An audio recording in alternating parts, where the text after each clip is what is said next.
Good afternoon. My name is Filepe Daniels, and like you, I'm here today with my children Lila and Max because someone I love passed away. I lost my wife Elizabeth to cancer 3 years ago. If I can have a little of your time, I'd like to share a memory and a few words with you. I spent 12 years in the Army, and I have stories for days about the things I've seen. But one story in particular came back to me when I really needed it, because stories have a way of doing that. I remember my first day in Fort Polk, Louisiana. It was my first duty assignment. I was given a ton of equipment and told to assemble it because we'd be going to the field in a few days. The most complicated, in retrospect, most important piece was my rucksack.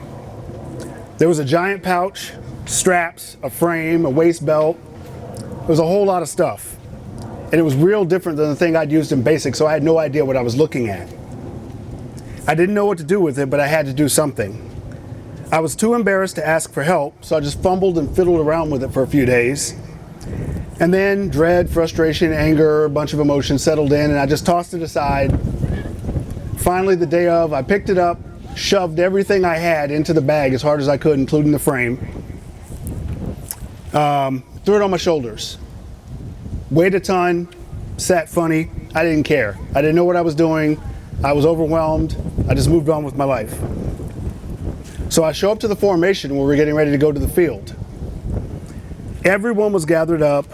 My ungainly bag was sitting on my shoulders all lopsided. I looked ridiculous. And I looked around, and everybody there looked like they knew what they were doing. They had tape here and straps and bungee cords, and they looked confident. They were moving around with the load that I was struggling with, no trouble at all. They knew what they were doing, and I didn't. Their bags looked weightless, and it was like magic to me. So I picked up my bag, and my tent stakes fell out on the ground. Everybody looked over at me because I was the new guy dropping his stuff everywhere. And a corporal walked over to me. His name was Corporal Newman. And he said, "You need help?" I said, "Nope." He just smiled and said, "All right, hero." Walked off. I sat there looking at my bag, and finally I waved at him, and he came over and I said, "I do need help." And that was the smartest thing I'd ever done up to that point in my life. I was only 19. I was pretty stupid. So he showed me how to put the straps onto my bag, showed me how to put it on, helped me get it onto my shoulders, and he reached down after the weight was distributed evenly and fastened my waist strap. So when he fastened the waist strap, I looked down and I was like, that's going to make it harder to put down. And he looked at me and he said, "It's easier if you get used to carrying it rather than looking for a place to put it down all the time. Keep it with you." And it turns out he was a sage. He was who I needed at that time and later in my life after my wife passed away, because I learned a lot about grief from that rucksack story. Over time, I figured out how to cinch the straps and adjust it so it fit my body, and I was able to carry it in a way that didn't knock me off balance. That's the way grief is. Grief is heavy. You don't want to carry it. You want to find a way to get away from it. Your first instinct is to move away from it if you can, to put the load down and find something to distract you. And then after that, you want to get to the part where it doesn't hurt as much, like you just want it to be over with. But that's not how grief works. You're going to carry it forever because the person that you're grieving was worth missing. You're never going to stop because they're never going to stop being worth missing. So those memories you carry around, as heavy as they are, it's full of good and beautiful times. It's full of memories of being someone special to someone special. And those things get us through some really dark periods in our life well after the person we loved is gone. You can't let that go. You can't put it down. You need the lessons you learned in their presence. You need the person you became because you knew them. And if you try to forget any part of it, you forget what makes you what you are right now, what you need to be. My personal grief journey feels like an ongoing lesson. After I learned how to carry my memories in a way that didn't have me constantly staggering around under weights, I had to learn to open that rucksack back up and pull out the things I needed. Because another lesson that I've started going through, and I'm still going through it 3 years later, is I have to learn how to separate memories that are painful to have from memories of things that are painful. When it first happens, you just put it all together. You just don't want to remember any of it. But there are some things that you reach back, like I remember my wife going for a jog one day and coming back with her t-shirt full of fruit that she'd stolen from the neighbors. That it hurts to remember that because she's not here. But every time I think about that, it makes me smile. And that's different than the painful memory of the day that we got her diagnosis. One of those things I need to revisit often. Helps me go out and run when I don't feel like running because I'm running on the same trail she stole the fruit from. I see those trees and I start laughing. That stuff is good for me. And then there's other things that it's academic, it's important, I know it, but do I need to revisit that day again? Probably not. But it's all in there, and until I get brave enough to face it, I can't sort out what I need from what I don't need. At LifePath, the people you meet here at Camp Circle of Love and in grief counseling and all the other good places that they have, they could be your Corporal Newman. They can help you figure out how to pick up that load, put it on your shoulders, and carry it in a way that doesn't make you stagger around under the weight.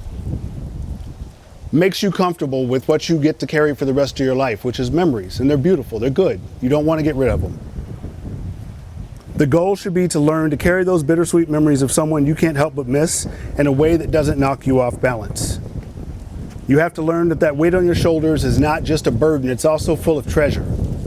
Things that won't happen again in your life, but it's very special that they happened even once. The path that led you here today probably wasn't one you have chosen on your own, but we're all here together, friends, family, fellow travelers on grief journey. Guided to this place by the love for a person that isn't standing here today.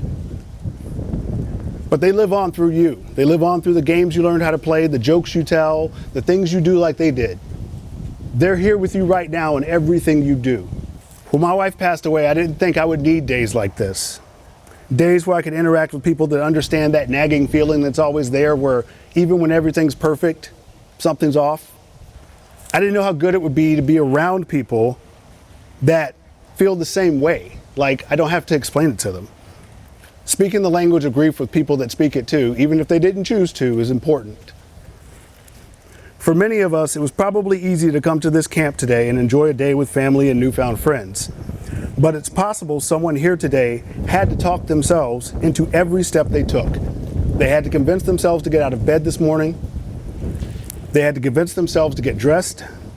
Driving here the whole time, you felt like you just wanted to turn around and go home. When you smile, you feel a little guilty about it. Like maybe you shouldn't be happy. I know those feelings. I'm pretty sure everybody here does, no matter where you are in your journey. I want to thank the ones that struggled this morning to come here for being here, because you're the most important people in this crowd.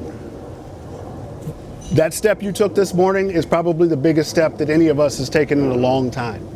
So important. If you need to cry, cry. If you want to laugh, laugh without feeling guilty about it. But don't ever apologize about how you feel about today, because I promise you're surrounded by people who understand. I'm going to wrap this up, but please, if you want to talk, I'm here. I'm always happy to hear a new story, hear a new joke, hear something that maybe something I said reminded you of, or maybe you could remind me of something. I'm always ready to learn from people I haven't met yet, from the staff of LifePath who have had their own losses and helped me through mine, from my children, Max and Lila, who carry their burdens with more grace than I could imagine doing at their age. From everyone, from the dog that let me pet it. It's all important. So thank you for listening. Thank you for making today another good day for me. Most importantly, thank you for being a part of this circle of love.